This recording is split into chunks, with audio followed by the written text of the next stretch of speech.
From A&E, this is Biography.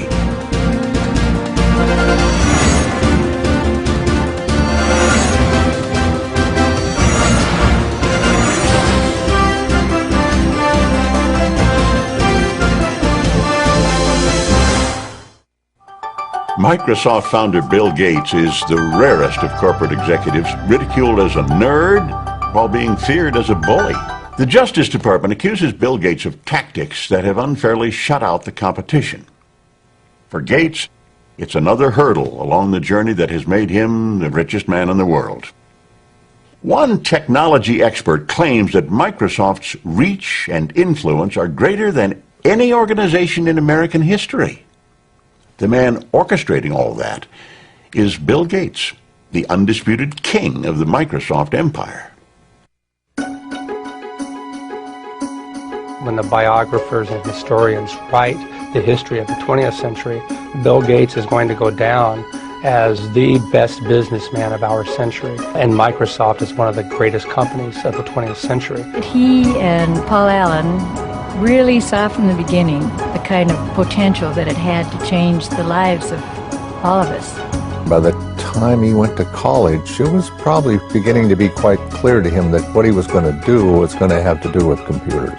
What makes Gates so competitive is that he finds it fun. He finds this like a thrilling game, like the games he used to play as a kid. I think people would say that they perceive Microsoft as always playing with both feet on the foul line. I have no doubt that 100 years from now, he will be talked about in the same way that Rockefeller and Carnegie and Ford are talked about, as people who transformed an era.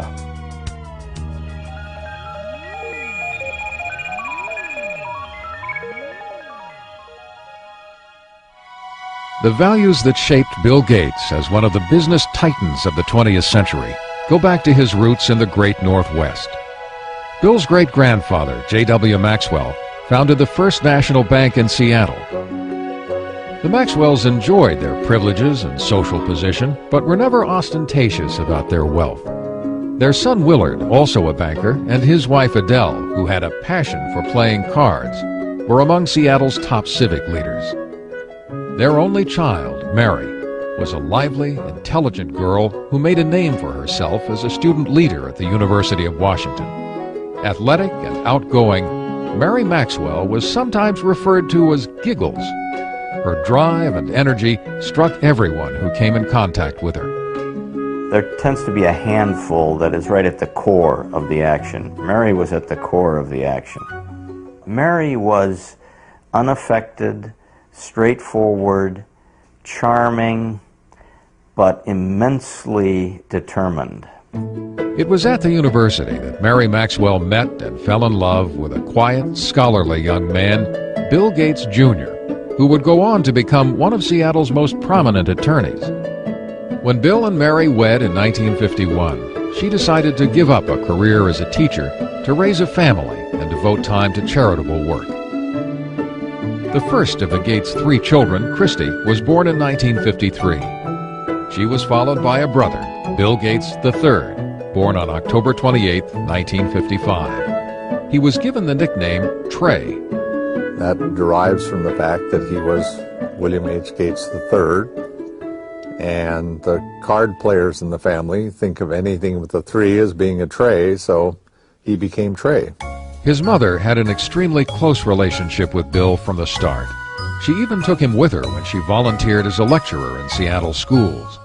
It wasn't long before her precocious son would read the World Book Encyclopedia from A to Z.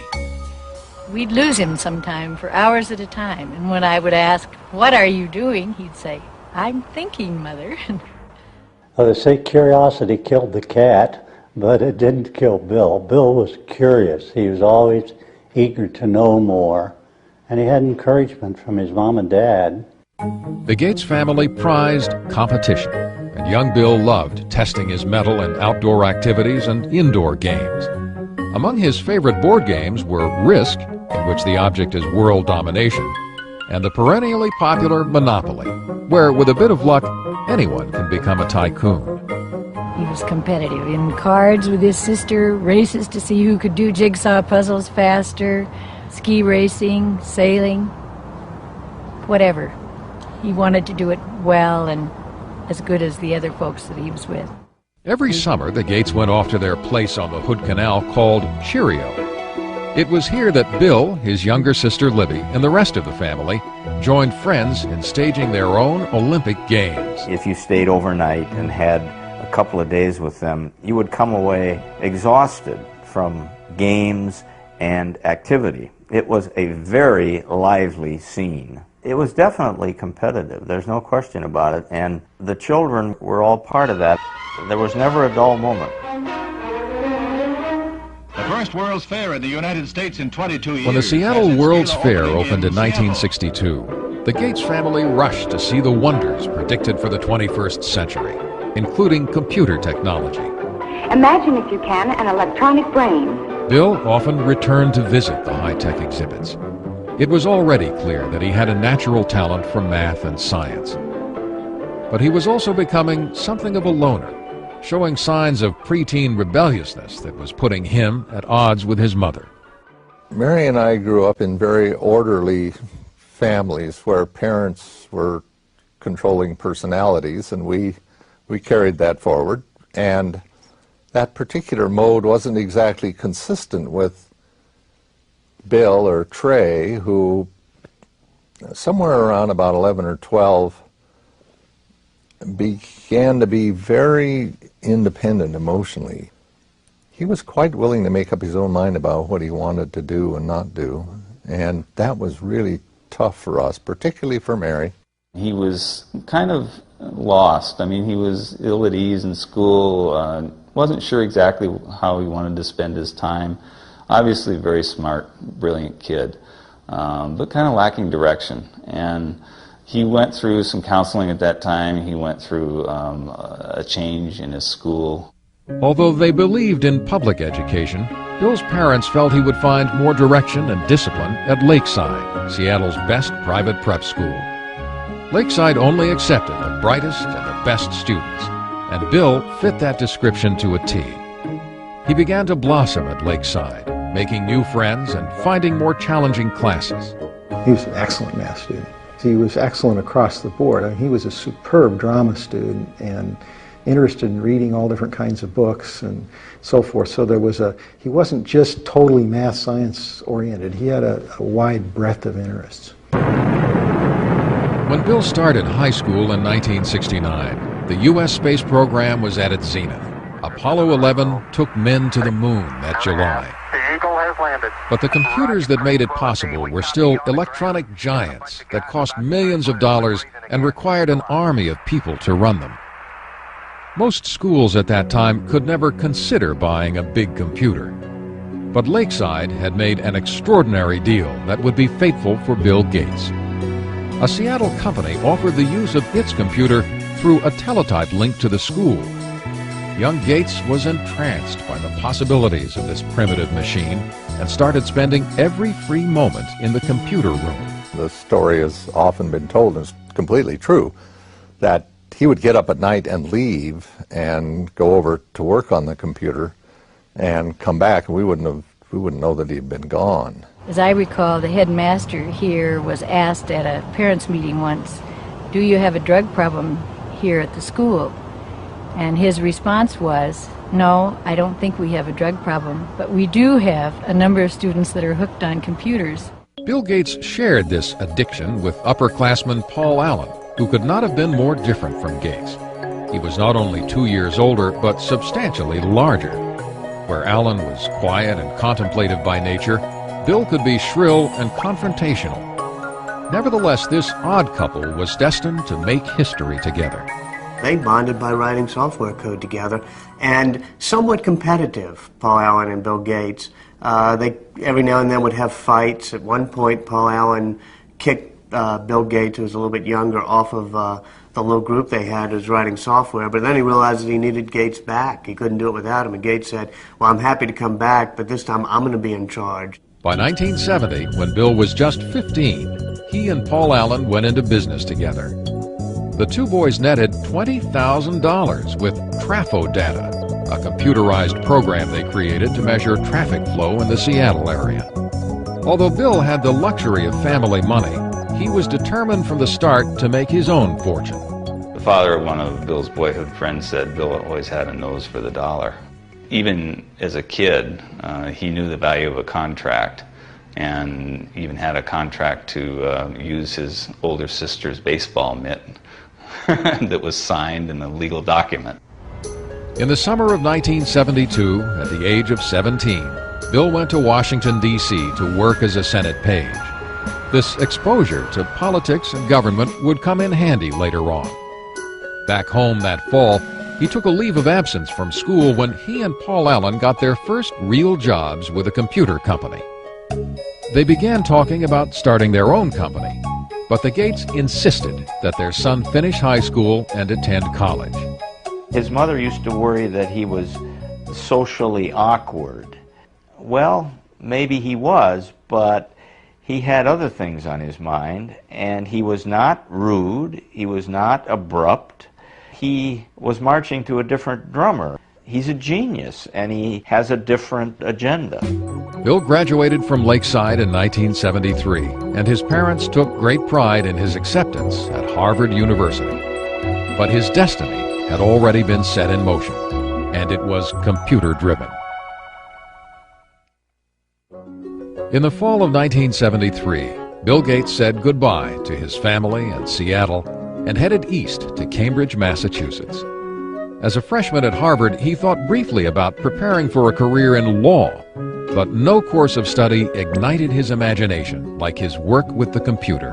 Bill was somebody who was always very determined to do what he was interested in doing. The things that he was less interested in, which often included his academic classes, he tended simply to coast and get by on talent. I remember there was a course in Introduction to Greek Literature where he'd really done, as best as I could tell, none of the work during the year. Stayed up all night the night before the exam, slept through part of the exam, and still got a B. It was not surprising that Gates fell asleep in an exam. Between classes and time spent at the Harvard Computer Center, he seemed to be on the go 24 hours a day. And he was always very focused on whatever it was that he was doing. He could come into his room, not get undressed, just kind of lie down on his bed, which of course would be not made because he had never had time for that, and just fall asleep. Door open, fully clothed, lie down, sleep, and then when he's refreshed, boom, back up at it and whatever the next thing was. Bill paused long enough to make some lasting friendships at Harvard, but his social life was still not a priority. He dated only occasionally, with varying degrees of success. I interviewed several women who had dated Bill just briefly. One told me the very first question Bill asked her was, "What did you score on your SAT test?" You know, this is not exactly, you know, what a young woman wants to hear. For Bill Gates, though, he had scored a perfect 800 on his math portion of the SAT, and this was a matter of pride with him, and he wanted to make sure whoever he was dating, you know, had scored a pretty high grade. Bill did shine in math, but typically when he found that he was not the #1 math student at Harvard, he decided against becoming a mathematician. While he kept his academic options open, he picked up some new skills outside of class. Spent a great deal of time playing pinball, video games, and especially poker, which was something that we all did a lot of back in college. And you know, poker, of course, is a very competitive game, and in many ways, perhaps the best preparation for the business world that one could imagine. And yeah, Bill really turned himself from being a player whom people would take advantage of to a very good poker player. But it was Paul Allen, Bill's former schoolmate and business partner, who delivered Gates' biggest stroke of luck. Allen had moved to Boston from Seattle for a job. In December of 1974, he picked up a magazine in Harvard Square. The cover of Popular Electronics announced the arrival of the world's first mini-computer kit, the Altair 8800. He rushed to show it to Bill. Gates and Allen knew instantly that the day of the personal computer had arrived. They saw that this was going to be an incredible force, an incredible dynamic for the society, and recognized the moment. The Altair was made by a small company in Albuquerque, New Mexico, not far from the former atomic testing grounds at Alamogordo. Ed Roberts, who ran the company, was looking for someone to create software to run on his unique little computer. Gates and Allen convinced him that they were the ones who could do it, and worked day and night at the Harvard Computer Center for 2 months. In February of 1975, Paul Allen went to Albuquerque to test the program he and Gates had completed. When he loaded the Altair with what Bill Gates called the coolest code I ever wrote, it worked. The importance of that moment would have an historic impact on the software industry. I don't think we appreciated the significance of the Albuquerque thing when it first happened, but it didn't take long to realize that they were at the threshold of something that could be quite significant. For 19-year-old Bill Gates, life would never be the same. In the summer of 1975, he and Paul Allen formed Microsoft. Their ongoing work with Ed Roberts' company became so consuming that Bill dropped out of Harvard just before his senior year and moved to Albuquerque. Mary Gates was deeply disappointed by her son's decision. We told him that we'd put some money aside for him to attend school, and if he didn't finish in a few years, we'd have to make some other use of those funds. And by that time, he allowed us out. That would be okay. He'd probably be able to afford to go back if and when the time came. Bill was certain that he'd made the right decision, but making it in software wouldn't be so easy. The personal computer scene at that time was populated by users who were eager to share new information and software without paying for it. It was a practice that put Bill at odds with his peers. Hey, you know, there's a bunch of high school kids and college kids who were doing something very non-mainstream. And Bill was very unpopular because he said, hey guys, don't steal this stuff. We made it and we own it. And that was... yeah, he was one of the business guys in what was a lot of geek hackers. In fact, Gates wrote an open letter to computer hobbyists chastising them about making copies of Microsoft's program. He stated, "As the majority of hobbyists must be aware, most of you steal your software. Hardware must be paid for, but software is something to share. Who cares if the people who worked on it get paid? Is this fair? But those who have been reported to us may lose in the end." He was looked at as kind of a renegade, and it was different, you know, a different ethic than prevailed at that time. But I'm not sure that the software industry would have evolved in anywhere near the way it has without somebody standing up and saying that that was necessary. Bill had also been battling with Ed Roberts, who considered him spoiled and obnoxious. The two disagreed about almost everything, and Roberts was a formidable adversary. Ed Roberts was a massive man, something like 6'6", weighed 300 pounds. Here Bill Gates was. I mean, he formed Microsoft at age 19, and he looked like he was 13 years old. He was standing up to this bear of a man, going face-to-face with him and screaming and shouting matches. A final confrontation came in May of 1977, when Roberts sold his business, and Gates had to sue to keep the software he and Paul Allen created for the company. Gates won. We take a hard line on software. Microsoft expanded into new software languages, and Gates and Allen started to sell their products to other computer companies. At the end of 1978, with sales approaching the 1 million mark, they moved Microsoft from Albuquerque to Seattle. Bill was glad to be back and went into high gear to promote his hometown company. We always design with the future in mind. Our research people are always tracking the latest in hardware and software technology. It was Bill Gates who was actually the real marketing genius behind Microsoft. Early on, he was the one who was actually going out on the road and trying to sell this company and its software. And oftentimes, he would take his mother with him on these trips. Bill's highly respected and well-connected mother would come to play a pivotal role in his early career.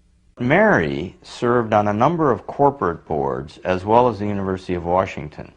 She was on the National Board of United Way. Also on the National Board of United Way was the CEO of IBM, which is how her son met the CEO of IBM, through her.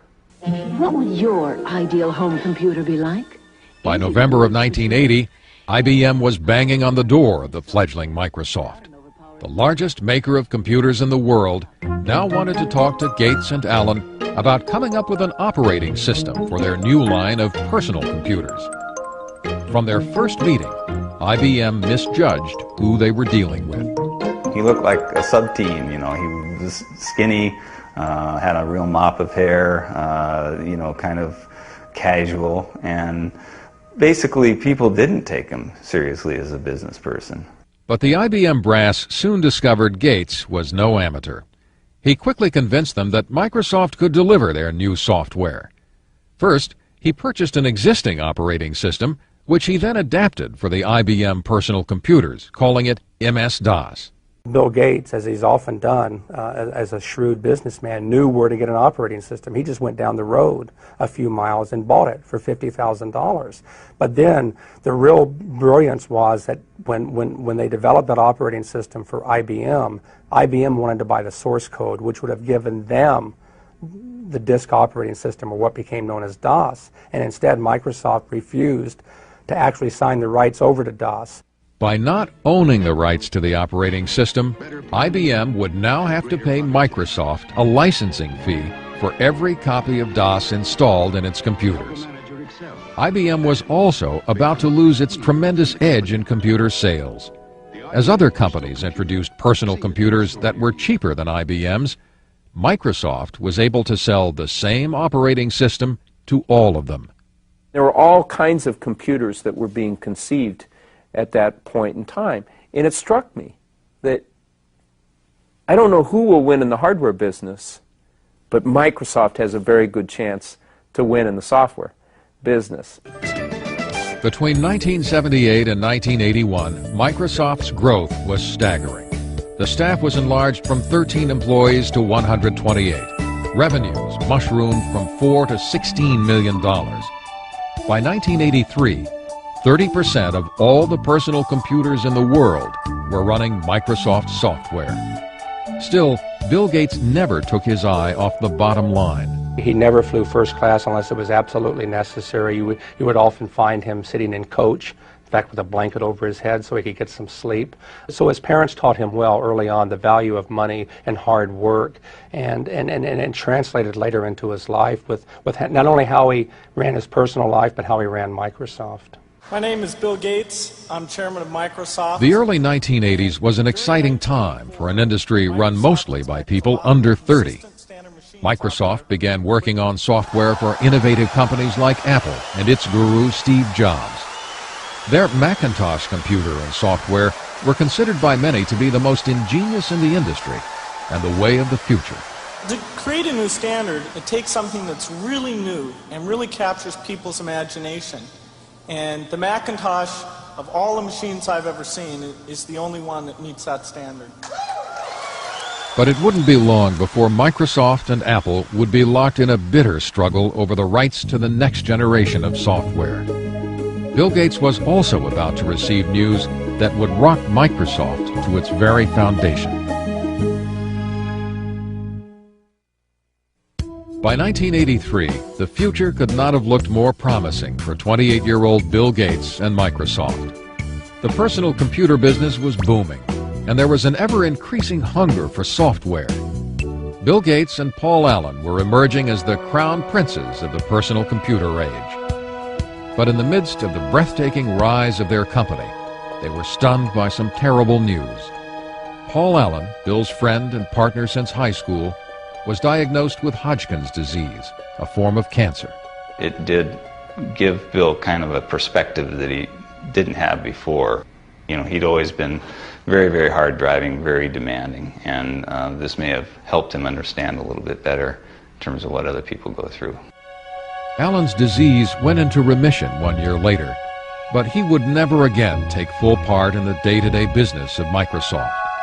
For two men in their early 30s who created a company of global significance and made millions, it was the end of an era. I think history's going to show that their partnership really was an incredible dynamic. I often compare it to the Beatles, Lennon and McCartney. The songs they wrote together are the ones that pretty much we remember and get played over and over again. They were great songwriters individually. We still hear their songs that they wrote on their own. But somehow together they were even greater than the sum of their parts. And Paul and Bill were like that. By 1984, Bill Gates had become the singular face of Microsoft. In April of that year, he was heralded by Time magazine as the quintessential representative of a new breed of businessman, one who understood both nuts and bolts technology and corporate strategy. When you work with Bill, you can see that in almost any meeting you're in or anything you're discussing, Bill instantly puts together a profile of all of the cases. What about this? What about this? What about this? What about this? What about this? He almost builds this checklist of everything that can possibly happen in his head in a very structured way, and then he runs through it. Protect mode file system, the super advanced file system. Microsoft was often referred to as a math camp, where Gates' demanding management style kept the creative process churning and sometimes set off heated confrontations. The early Gates would challenge just about anything. He'd call things the stupidest idea you'd ever heard. And part of it was to test, to see, well, okay, if you disagree, you've got to convince me that it's not the stupidest idea in the world. A constant challenging of ideas was required to stay on top in an ever-changing industry. Gates surrounded himself with a team that shared his relentless work ethic. Certainly when we are working to release a software product, we are sleepless in Seattle. There's a story about Bill from Miriam Lubau, his assistant. She was new to the company. She came in one morning and she didn't know if she should call police because there was this guy sleeping under a desk. But it turned out to be Bill. The effort was paying off. Microsoft posted more than $140 million in sales in 1985. But inevitably, running a company on a round-the-clock schedule took its toll on Bill's social life. He did manage to have one steady girlfriend in Jill Bennett. She told me that it was difficult maintaining a relationship with somebody who was working, 3 days straight without sleep. Oftentimes he would end up on her doorstep, half dead. In 1986, Gates introduced Microsoft Windows. It would become the company's signature program. Critics quickly noted that in its use of a mouse and icons, it bore more than a passing resemblance to the Apple Macintosh operating system, considered to be the most user-friendly. If you know how to point, you already know how to use it. Macintosh. The computer for the rest of us. Apple had given Gates full access to their technology while he was working on new software for the Macintosh computer. Gates advised Apple early on that they should license their software. But Apple was more interested in selling computers than software. They ignored the suggestion. Once again, Gates took advantage of an opening and ran with it. In this industry, we compete and we collaborate at the same time. Bill once had a conversation with me. He says, I'm a competitor, so even though I'm a friend, don't tell me information that you don't want me to use against you, because I'm going to compete with you, and if you tell me something that's useful in competing, I'm going to use that information. Apple decided that Gates was not going to take a bite out of their business and threatened to sue over Windows. Gates, in turn, said he would withhold Microsoft software Apple desperately needed for its computers. In the end, Microsoft overpowered Apple in the courts. Eventually, Microsoft prevailed by showing that even though there were similarities in the way that the two computers operated, each individual function of Windows was markedly different from each individual function of the Macintosh. Even though the first version of Windows was far from perfect, it gave Microsoft a new financial and creative base. In 1986, Bill Gates took his company public.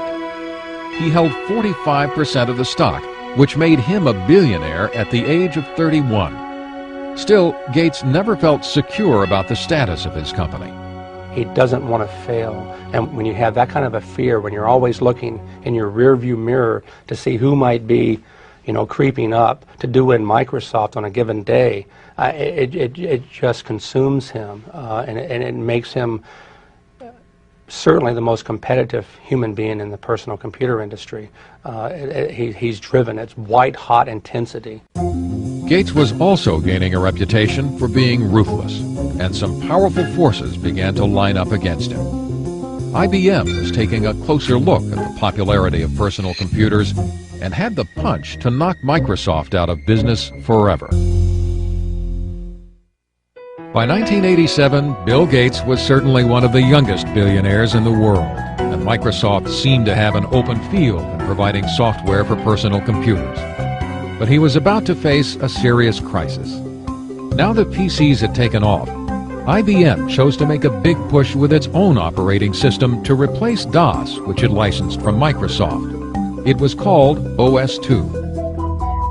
We were concerned whether we could weather the storm, so to speak, especially given the fact that this was a big storm. IBM, a very powerful company, a lot of software people, a lot of cash, a lot of resolve to potentially put Microsoft out of the operating system business. Ironically, Microsoft played a role in developing OS/2, but Bill Gates was not about to abandon his own software. He decided to stake his company's future and his own reputation on the Windows software his team continued to upgrade, even if it meant losing IBM as his biggest customer. On May 22, 1990, Microsoft launched Windows 3.0. This new and improved version swiftly became a bestseller. Ultimately, OS/2 failed in the marketplace, leaving Microsoft with a virtual monopoly on operating systems for PCs. Now, the Federal Trade Commission began looking at claims that Gates was using this dominance in operating systems to cut off competition by cutting prices on Microsoft products. It seemed Microsoft's mild-mannered chairman was gaining a seek-and-destroy image. Bill Gates is not a brutal guy. He just needs to win. And he's willing to win, gracefully or non-gracefully. It doesn't matter. A win is still a win. Predatory pricing was not the only charge leveled at Microsoft. In 1993, the Justice Department began a new investigation. They examined complaints that Microsoft was charging computer makers a licensing fee based on the number of computers they sold, including those computers not running Microsoft software. They made computer manufacturers pay for the Microsoft software, whether it was installed on their computer or not. And as a result of that, they prevented competitors from entering the market. The Justice Department has charged Microsoft, the world's largest software company, with using unfair marketing and contracting practices. In July of 1994, Microsoft agreed to stop charging the fees in question, and the Justice Department dropped the case. Gates would never admit that Microsoft had a monopoly and maintained he was simply providing better software at lower prices. I mean, we're not like an alligator. We don't go around and eat things. I mean, we come out with these little boxes, these nice little software packages, and you stick them in your computer, and you either have fun using it, and it helps you get things done, or not. But it wasn't that simple for investors. The government probes and the fights with IBM and Apple caused the value of Microsoft's stock to drop. There was now more pressure than ever to turn out the next version of Windows. Gates found some inventive ways to release the tension. He appeared in commercials for his company with Microsoft Top Gun Steve Ballmer. He sometimes made dramatic entrances to tout his company at software conventions, once arriving as Star Trek's Mr. Spock. Gates also instituted the micro games. This hodgepodge competition among the Microsofties is very reminiscent of the games he played as a child at the Hood Canal. It was like summer camp for adults. We'd all go to his house, and he would spend months figuring out what the various games would be, and he would be sort of the master of ceremonies. He'd form us into teams, very carefully figuring out the dynamics of the teams and how we might all interact, and then we would have to do these like summer camp games. And I met Melinda first at one of those micro games. Melinda was 28-year-old Melinda French, a Duke graduate with an MBA. She'd been working as an executive at Microsoft for several years. It was becoming increasingly clear to Bill's family and friends that she was the woman that the 37-year-old Gates had decided to spend his life with.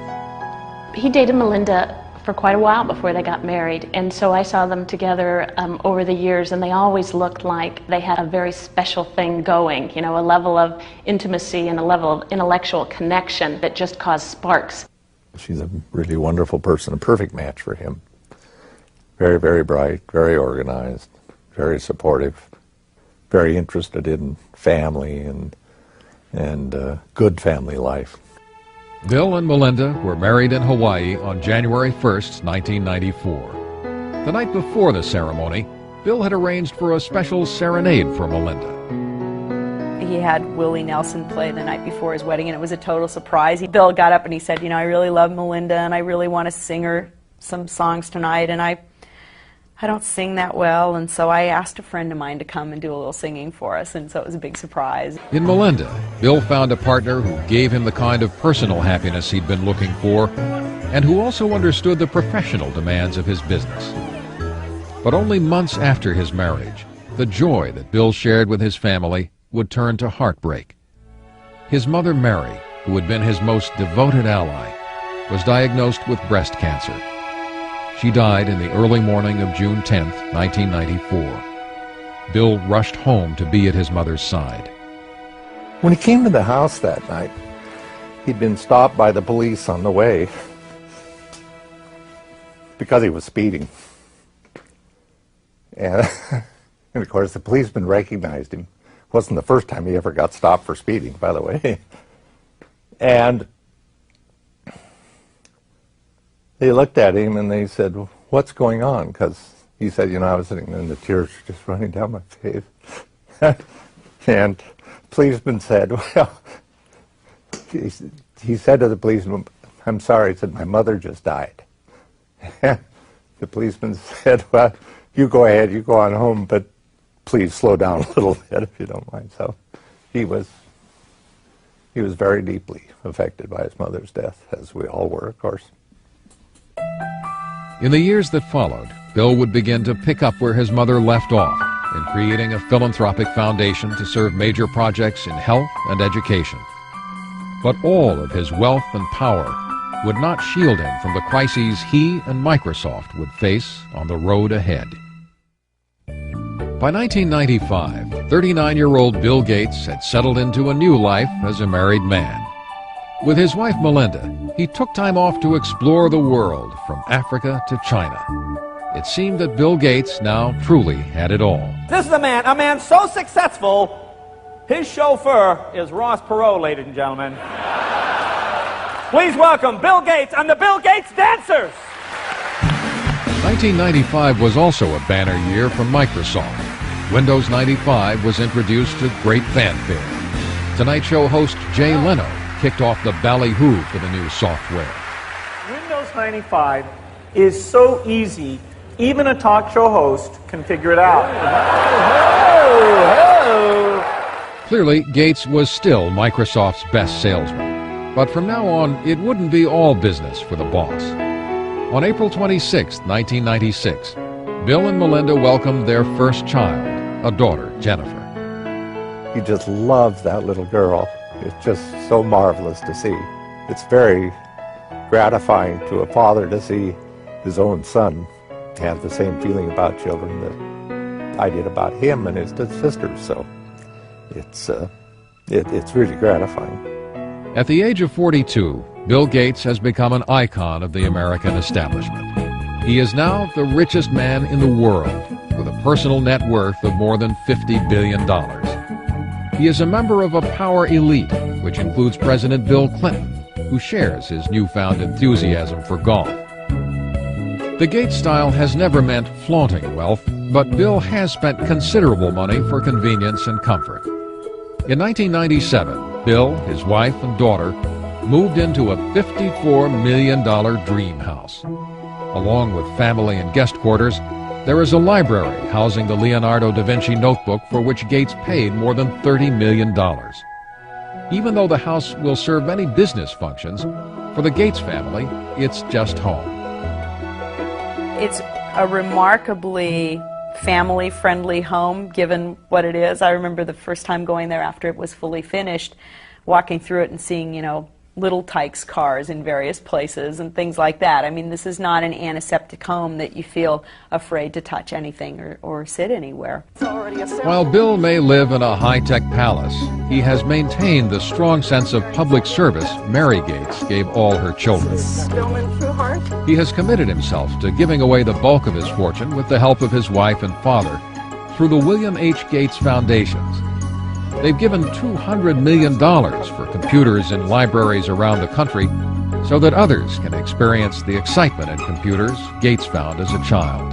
Not everyone in this country can afford access to a computer, and it just makes him realize that offering that kind of access to all citizens, be they 12 years old or 92 years old, will allow everyone to pursue that same excitement that he had as a youngster at Lakeside.